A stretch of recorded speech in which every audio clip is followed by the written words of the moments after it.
She had always been strong, a woman who smiled through storms, who believed that love could heal what the world had broken.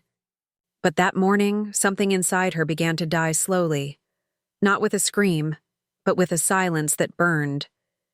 It started with a phone call. His voice was calm, distant, as if he had already decided before the words even left his mouth. He said it was over. No arguments, no reasons. Just a quiet goodbye that echoed like a gunshot in her heart. She stood there for a long time, the phone still in her hand, her reflection trembling in the window. Outside, the city moved on, cars honking, people laughing, life continuing, as if her world hadn't just ended. She tried to cry, but no tears came. Instead, her body felt cold, her chest hollow. Every memory replayed in her mind. The laughter, the late-night talks, the promises that once felt eternal. Now they were ashes, scattered across the floor of her thoughts. She walked to the mirror and stared at the woman staring back. Her eyes were empty, her lips pale. "Who am I now?" she whispered. The room answered with silence. Days passed, but time didn't heal her. It only reminded her of everything she lost. She stopped eating. She stopped talking.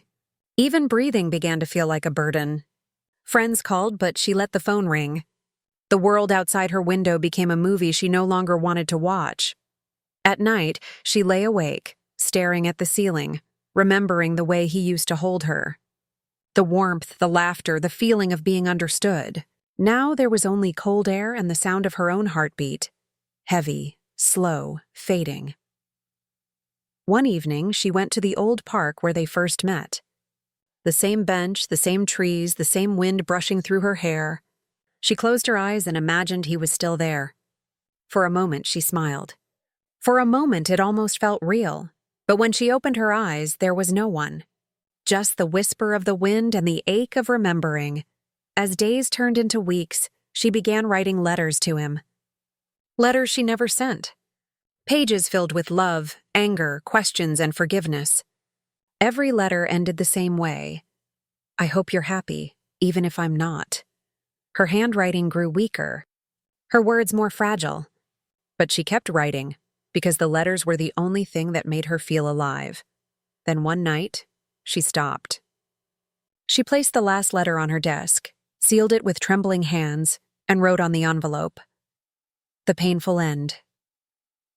In that moment, she didn't cry. She didn't scream. She just smiled, a small, broken smile, and whispered, "Maybe this is how love dies." Quietly. The next morning, the sun rose like it always did, but she didn't wake up to see it. Her neighbor found her by the window, head resting against the glass, eyes closed, a calm expression on her face, as if she had finally found peace. Beside her lay the letter. It was never opened. It didn't need to be, because sometimes love doesn't end with hate or betrayal. Sometimes it ends with silence.